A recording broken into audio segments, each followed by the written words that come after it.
"My son," said he to Aubert, "I give my daughter to thee." So saying, he stretched out his hands towards his two children, who were thus united at his deathbed. But soon Master Zacharias lifted himself up in a paroxysm of rage.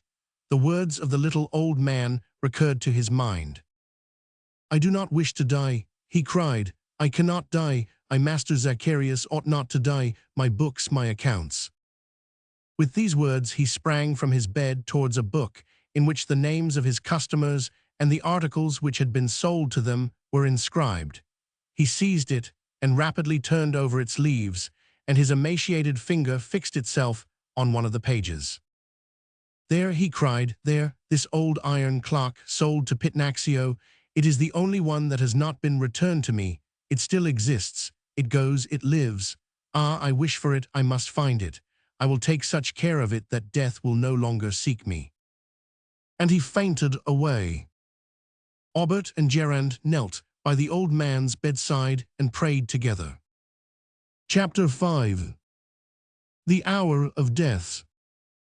Several days passed, and Master Zacharias, though almost dead, rose from his bed and returned to active life under a supernatural excitement. He lived by pride, but Gerand did not deceive herself. Her father's body and soul were forever lost. The old man got together his last remaining resources without thought of those who were dependent upon him. He betrayed an incredible energy, walking, ferreting about, and mumbling strange, incomprehensible words. One morning Gerand went down to his shop. Master Zacharias was not there. She waited for him all day. Master Zacharias did not return.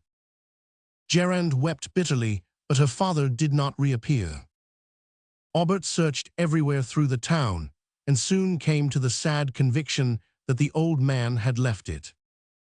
"Let us find my father," cried Gerand when the young apprentice told her this sad news. "Where can he be?" Aubert asked himself. An inspiration suddenly came to his mind. He remembered the last words which Master Zacharias had spoken. The old man only lived now in the old iron clock that had not been returned. Master Zacharias must have gone in search of it. Aubert spoke of this to Gerand. "Let us look at my father's book," she replied. They descended to the shop. The book was open on the bench.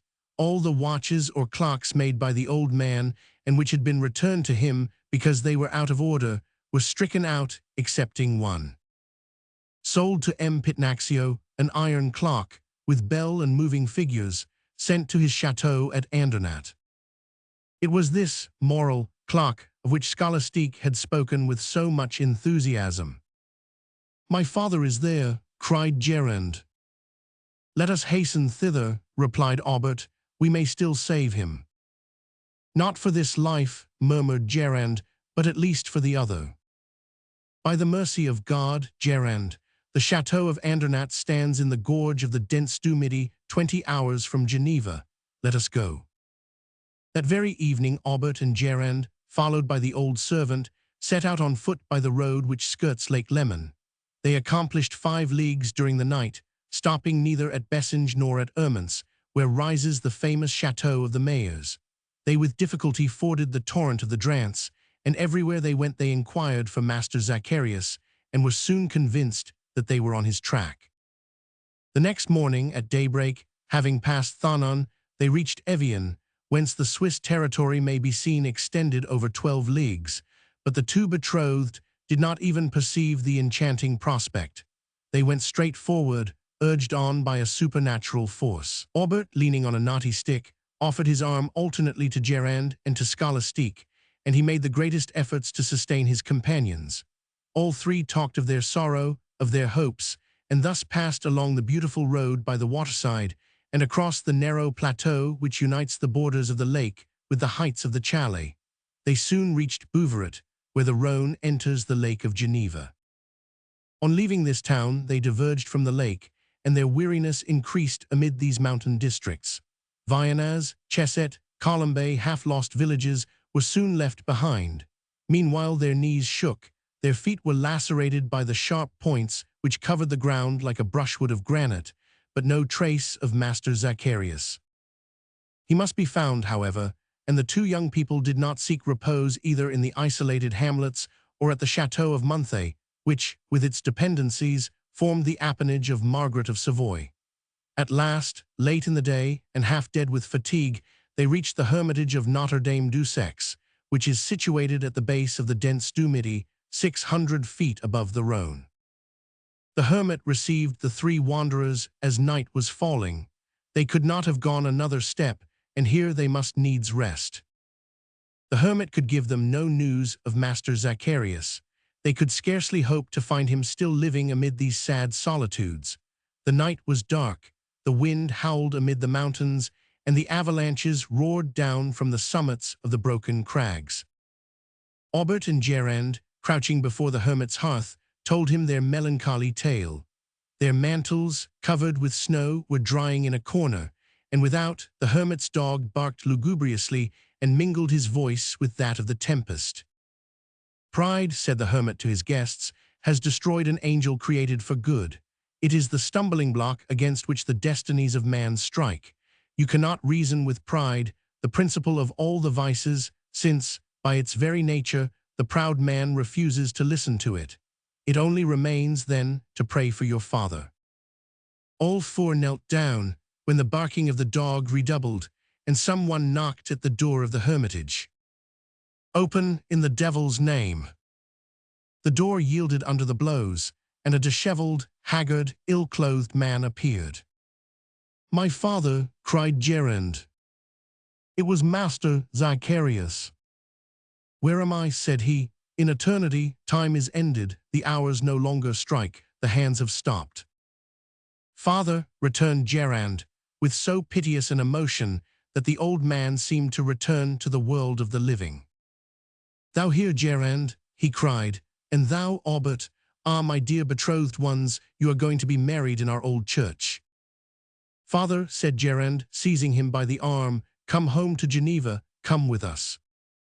The old man tore away from his daughter's embrace and hurried towards the door, on the threshold of which the snow was falling in large flakes.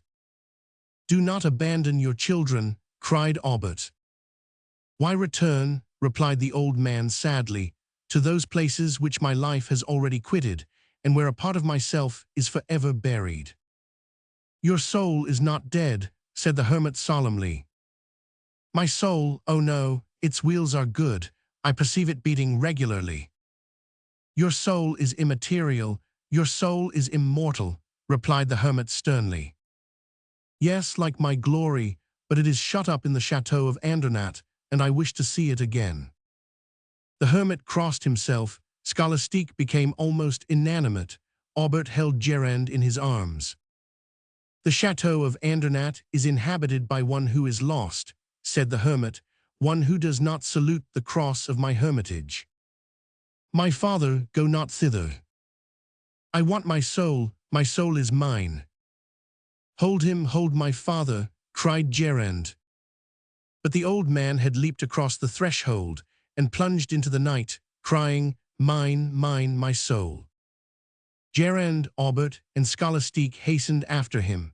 They went by difficult paths, across which Master Zacharias sped like a tempest, urged by an irresistible force. The snow raged around them and mingled its white flakes with the froth of the swollen torrents. As they passed the chapel erected in memory of the massacre of the Theban legion, they hurriedly crossed themselves. Master Zacharias was not to be seen. At last the village of Evianas appeared in the midst of this sterile region.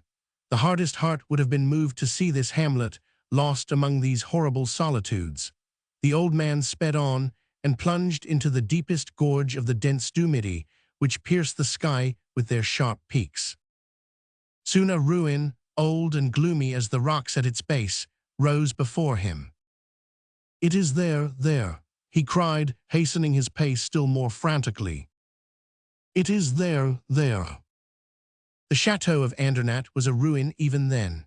A thick, crumbling tower rose above it, and seemed to menace with its downfall the old gables which reared themselves below. The vast piles of jagged stones were gloomy to look on. Several dark holes appeared amid the debris, with caved-in ceilings, now become the abode of vipers. A low and narrow postern, opening upon a ditch choked with rubbish, gave access to the chateau. Who had dwelt there none knew. No doubt some margrave, half-lord, half-brigand, had sojourned in it. To the margrave had succeeded bandits or counterfeit coiners, who had been hanged on the scene of their crime. The legend went that, on winter nights, Satan came to lead his diabolical dances on the slope of the deep gorges in which the shadow of these ruins was engulfed. But Master Zacharias was not dismayed by their sinister aspect. He reached the postern. No one forbade him to pass. A spacious and gloomy court presented itself to his eyes. No one forbade him to cross it. He passed along the kind of inclined plane which conducted to one of the long corridors, whose arches seemed to banish daylight from beneath their heavy springings. His advance was unresisted. Gerand, Aubert, and Scholastique closely followed him. Master Zacharias, as if guided by an irresistible hand, seemed sure of his way and strode along with rapid step. He reached an old worm-eaten door, which fell before his blows, whilst the bats described oblique circles around his head. An immense hall, better preserved than the rest, was soon reached. High sculptured panels, on which serpents, ghouls, and other strange figures seemed to disport themselves confusedly, covered its walls. Several long and narrow windows, like loopholes, shivered beneath the bursts of the tempest. Master Zacharias, on reaching the middle of this hall, uttered a cry of joy. On an iron support, fastened to the wall, stood the clock in which now resided his entire life.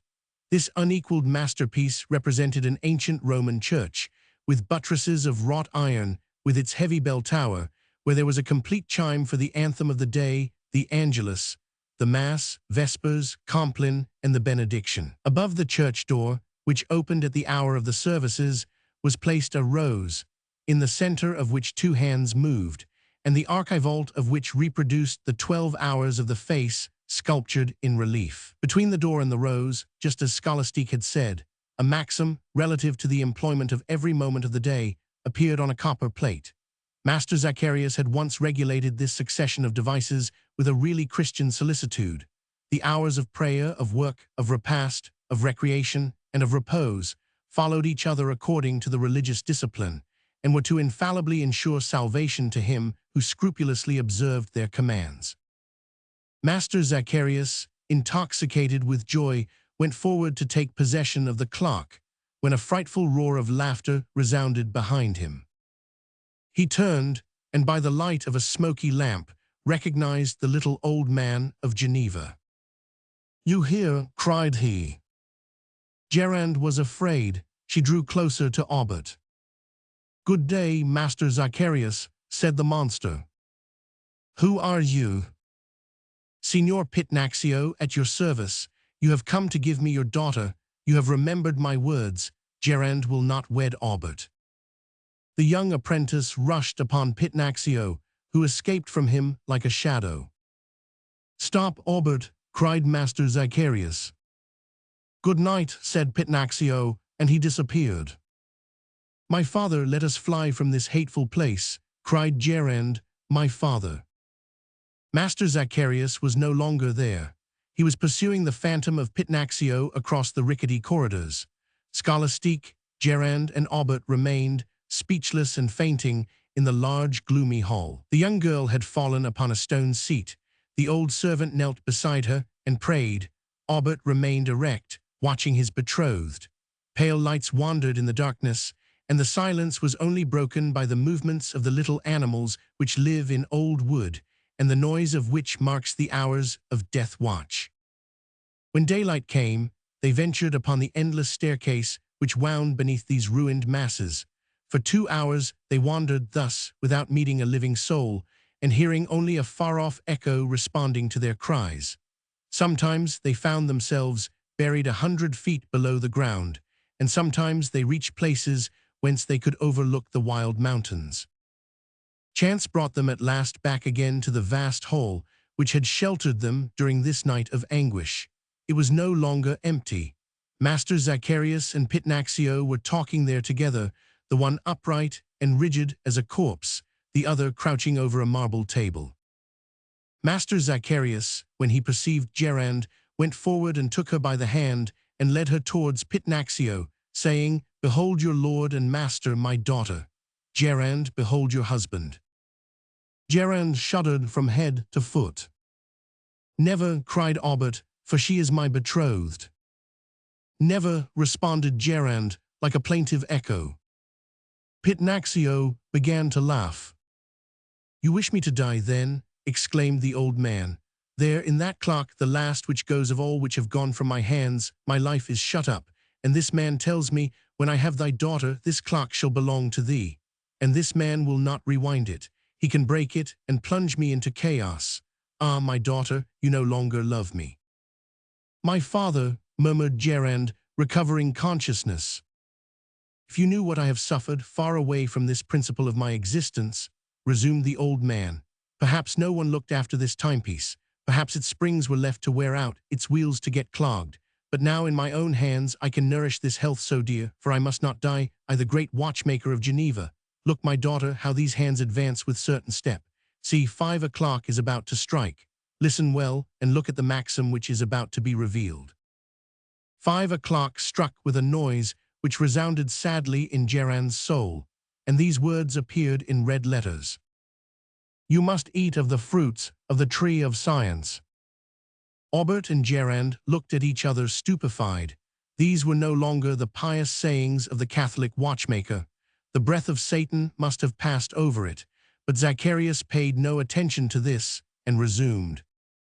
"Dost thou hear, my Gerand? I live, I still live. Listen to my breathing, see the blood circulating in my veins. No, thou wouldst not kill thy father, and thou wilt accept this man for thy husband, so that I may become immortal, and at last attain the power of God." At these blasphemous words, old Scholastique crossed herself, and Pitnaxio laughed aloud with joy. "And then, Gerand, thou wilt be happy with him. See this man, he is time. Thy existence will be regulated with absolute precision. Gerand, since I gave thee life, give life to thy father. See this man, he is time."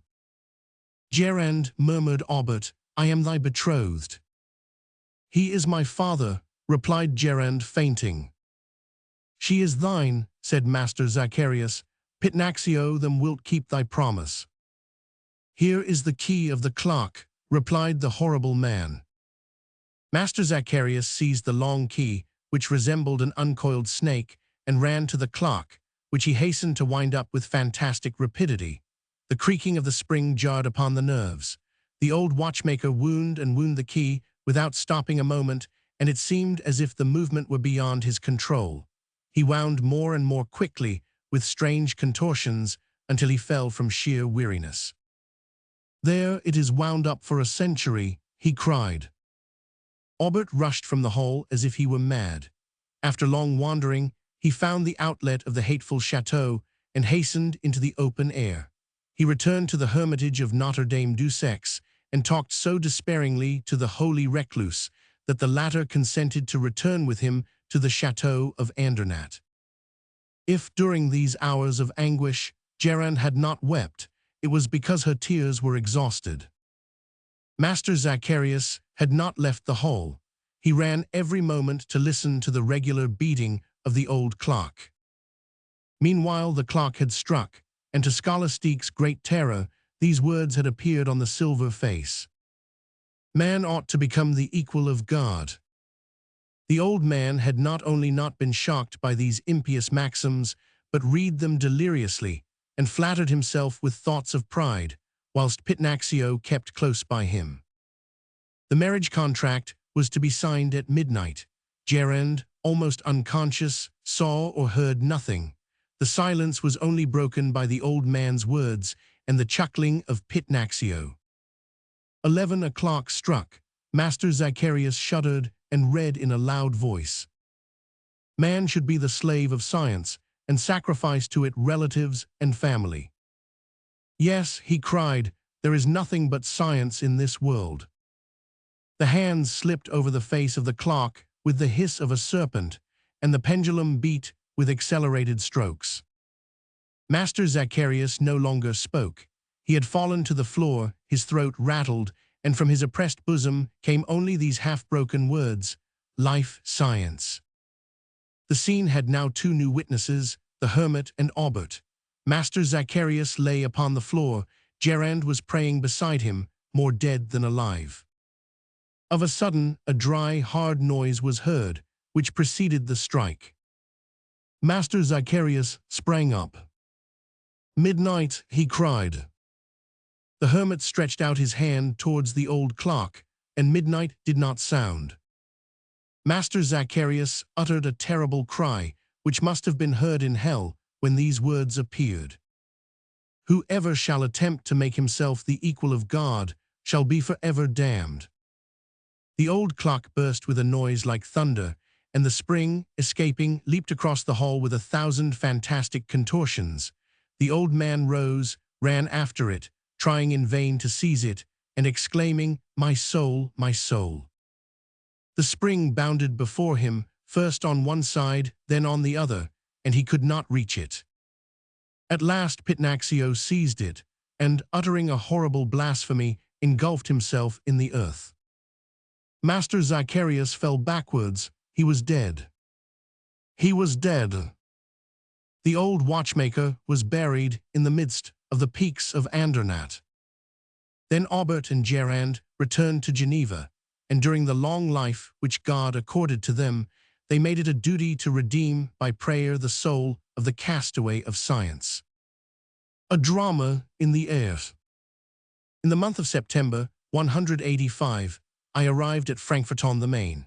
My passage through the principal German cities had been brilliantly marked by balloon ascents, but as yet no German had accompanied me in my car, and the fine experiments made at Paris by Green, Eugene Goddard, and Poitevin had not tempted the grave Teutons to essay aerial voyages.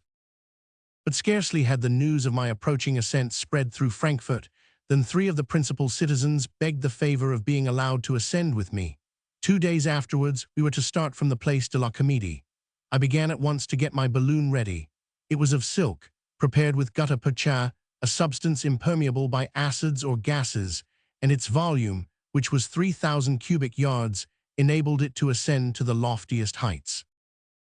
The day of the ascent was that of the great September fair, which attracts so many people to Frankfurt. Lighting gas, of a perfect quality and of great lifting power, had been furnished to me in excellent condition, and about 11 o'clock the balloon was filled, but only 3/4 filled, an indispensable precaution, for as one rises, the atmosphere diminishes in density, and the fluid enclosed within the balloon, acquiring more elasticity, might burst its sides. My calculations had furnished me with exactly the quantity of gas necessary to carry up my companions and myself. We were to start at noon. The impatient crowd which pressed around the enclosed space, filling the enclosed square, overflowing into the contiguous streets, and covering the houses from the ground floor to the slated gables, presented a striking scene. The high winds of the preceding days had subsided. An oppressive heat fell from the cloudless sky. Scarcely a breath animated the atmosphere. In such weather, one might descend again upon the very spot whence he had risen. I carried 300 pounds of ballast in bags. The car, quite round, 4 feet in diameter, was comfortably arranged. The hempen cords which supported it stretched symmetrically over the upper hemisphere of the balloon. The compass was in place, the barometer suspended in the circle which united the supporting cords, and the anchor carefully put in order. All was now ready for the ascent. Among those who pressed around the enclosure, I remarked a young man with a pale face and agitated features. The sight of him impressed me. He was an eager spectator of my ascents, whom I had already met in several German cities. With an uneasy air, he closely watched the curious machine, as it lay motionless a few feet above the ground, and he remained silent among those about him. 12 o'clock came. The moment had arrived, but my traveling companions did not appear. I sent to their houses, and learnt that one had left for Hamburg, another for Vienna, and the third for London. Their courage had failed them at the moment of undertaking one of those excursions which, thanks to the ability of living aeronauts, are free from all danger. As they formed, in some sort, a part of the program of the day, the fear had seized them that they might be forced to execute it faithfully, and they had fled far from the scene at the instant when the balloon was being filled. Their courage was evidently the inverse ratio of their speed in decamping. The multitude, half deceived, showed not a little ill humor. I did not hesitate to ascend alone. In order to re-establish the equilibrium between the specific gravity of the balloon and the weight which had thus proved wanting, I replaced my companions by more sacks of sand and got into the car. The 12 men who held the balloon by 12 cords fastened to the equatorial circle let them slip a little between their fingers, and the balloon rose several feet higher. There was not a breath of wind, and the atmosphere was so leaden that it seemed to forbid the ascent. "Is everything ready?" I cried. The men put themselves in readiness. A last glance told me that I might go. "Attention!" There was a movement in the crowd, which seemed to be invading the enclosure. "Let go!" The balloon rose slowly, but I experienced a shock which threw me to the bottom of the car.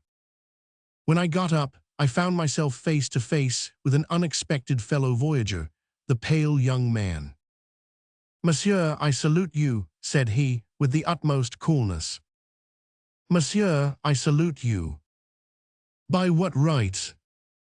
"Am I here by the right which the impossibility of your getting rid of me confers?" I was amazed. His calmness put me out of countenance, and I had nothing to reply. I looked at the intruder, but he took no notice of my astonishment. "Does my weight disarrange your equilibrium, monsieur?" he asked. "You will permit me." And without waiting for my consent, he relieved the balloon of 2 bags, which he threw into space. "Monsieur," said I, taking the only course now possible, "you have come. Very well, you will remain. But to me alone belongs the management of the balloon." "Monsieur," said he, "your urbanity is French all over. It comes from my own country. I morally press the hand you refuse me. Make all precautions and act as seems best to you. I will wait till you have done." "For what?" "To talk with you." The barometer had fallen to 26 inches. We were nearly 600 yards above the city, but nothing betrayed the horizontal displacement of the balloon, for the mass of air in which it is enclosed goes forward with it. A sort of confused glow enveloped the objects spread out under us and unfortunately obscured their outline. I examined my companion afresh. He was a man of 30 years, simply clad. The sharpness of his features betrayed an indomitable energy, and he seemed very muscular. Indifferent to the astonishment he created, he remained motionless, trying to distinguish the objects which were vaguely confused below us. "Miserable mist," said he after a few moments. I did not reply. "You owe me a grudge," he went on. "Bah, I could not pay for my journey, and it was necessary to take you by surprise." "Nobody asks you to descend, monsieur." Do you not know, then, that the same thing happened to the Counts of Laurencin and Dampierre when they ascended at Lyon on the 15th of January, 1784? A young merchant named Fontaine scaled the gallery at the risk of capsizing the machine. He accomplished the journey, and nobody died of it. "Once on the ground, we will have an explanation," replied I, piqued at the light tone in which he spoke. "Bah, do not let us think of our return." "Do you think, then, that I shall not hasten to descend?" "Descend," said he in surprise. "Descend, let us begin by first ascending." And before I could prevent it, 2 more bags had been thrown over the car, without even having been emptied. "Monsieur," cried I in a rage. "Monsieur," cried I in a rage. "I know your ability," replied the unknown quietly, "and your fine ascents are famous. But if experience is the sister of practice, she is also a cousin of theory, and I have studied the aerial art long. It has got into my head," he added sadly, falling into a silent reverie. The balloon, having risen some distance farther, now became stationary. The unknown consulted the barometer and said, "Here we are at 800 yards. Men are like insects. See, I think we should always contemplate them from this height to judge correctly of their proportions. The Place de la Comédie is transformed into an immense ant-hill. Observe the crowd which is gathered on the quays, and the mountains also get smaller and smaller. We are over the cathedral. The Main is only a line cutting the city in 2, and the bridge seems a thread thrown between the two banks of the river. The atmosphere became somewhat chilly. "There is nothing I would not do for you, my host," said the unknown. "If you are cold, I will take off my coat and lend it to you." "Thanks," said I dryly. "Bar necessity makes law. Give me your hand. I am your fellow countryman. You will learn something in my company, and my conversation will indemnify you for the trouble I have given you." I sat down, without replying, at the opposite extremity of the car. The young man had taken a voluminous manuscript from his greatcoat. It was an essay on ballooning. "I possess," said he, "the most curious collection of engravings and caricatures extant concerning aerial manias. How people admired and scoffed at the same time at this precious discovery. We are happily no longer in the age in which Montgolfier tried to make artificial clouds with steam, or a gas having electrical properties, produced by the combustion of moist straw and chopped-up wool. Do you wish to depreciate the talent of the inventors?" I asked, for I had resolved to enter into the adventure. Was it not good to have proved by experience the possibility of rising in the air? "Ah, monsieur, who denies the glory of the first aerial navigators? It required immense courage to rise by means of those frail envelopes which only contained heated air. But I ask you, has the aerial science made great progress since Blanchard's ascensions, that is, since nearly a century ago? Look here, monsieur." The unknown took an engraving from his portfolio.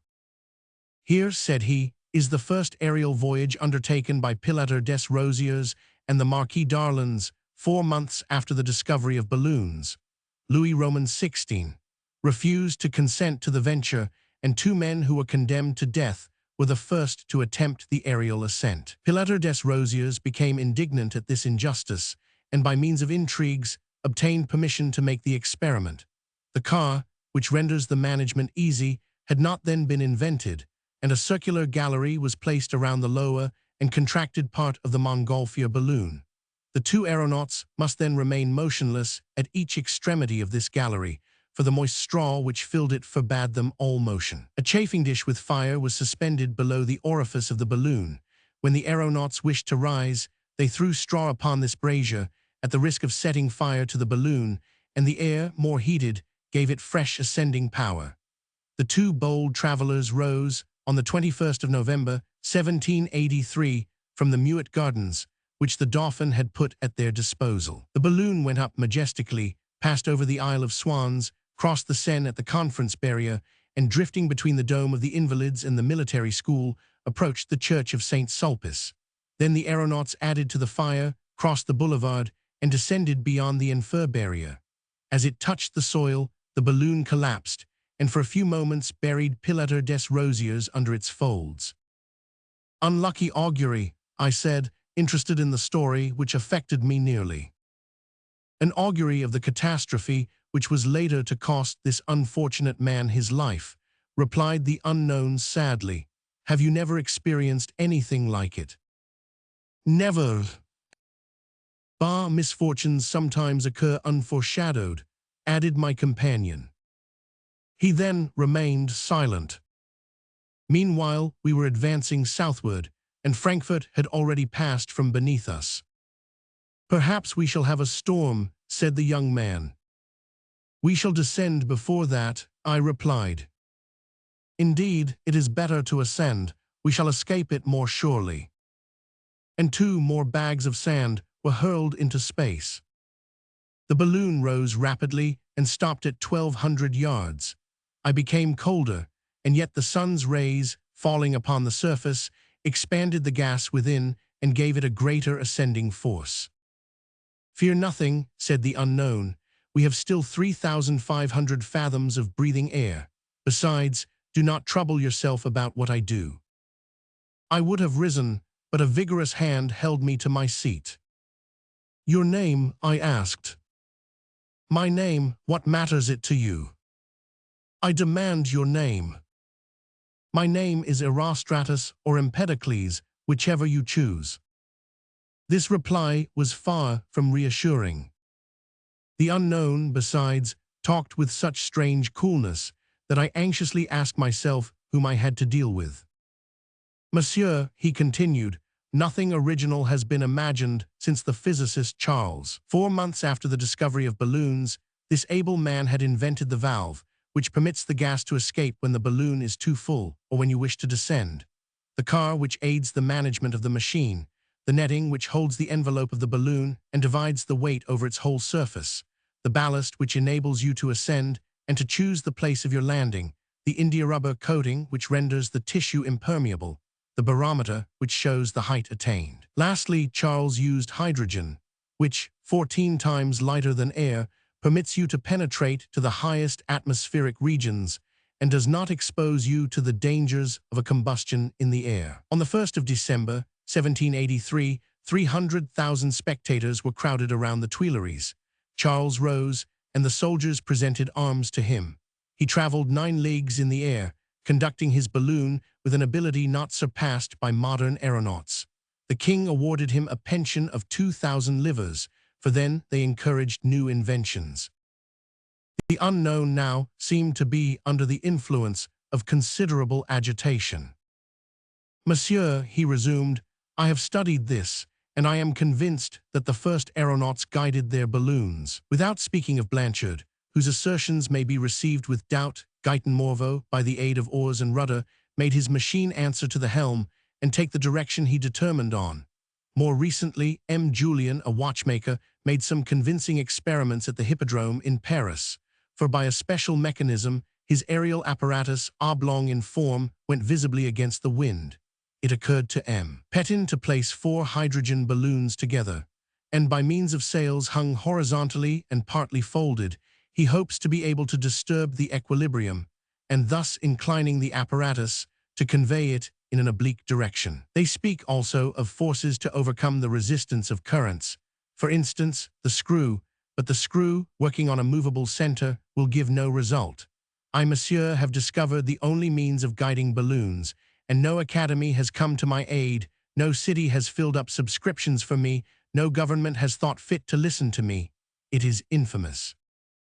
The unknown gesticulated fiercely, and the car underwent violent oscillations. I had much trouble in calming him. Meanwhile, the balloon had entered a more rapid current, and we advanced south, at 1,500 yards above the earth. See, there is Darmstadt, said my companion, leaning over the car. Do you perceive the chateau? Not very distinctly, eh? What would you have? The heat of the storm makes the outline of objects waver, and you must have a skilled eye to recognize localities. Are you certain it is Darmstadt? I asked. I am sure of it. We are now 6 leagues from Frankfurt. Then we must descend. Descend? You would not go down on the steeples, said the unknown with a chuckle. No, but in the suburbs of the city. Well, let us avoid the steeples. So speaking, my companion seized some bags of ballast. I hastened to prevent him, but he overthrew me with one hand, and the unballasted balloon ascended to 2,000 yards. Rest easy, said he, and do not forget that Briosky, Biot, Gay-Lussac, Bixio, and Barrel ascended to still greater heights to make their scientific experiments. Monsieur, we must descend, I resumed, trying to persuade him by gentleness. The storm is gathering around us. It would be more prudent. Bah, we will mount higher than the storm, and then we shall no longer fear it, cried my companion. What is nobler than to overlook the clouds which oppress the earth? Is it not an honor thus to navigate on aerial billows?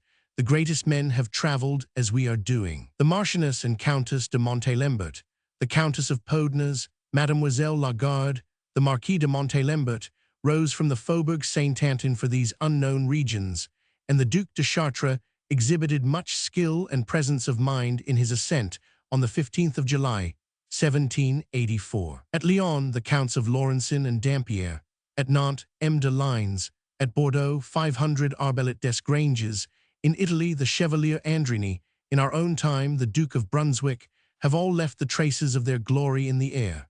To equal these great personages, we must penetrate still higher than they into the celestial depths. To approach the infinite is to comprehend it. The rarefaction of the air was fast expanding the hydrogen in the balloon, and I saw its lower part, purposely left empty, swell out, so that it was absolutely necessary to open the valve.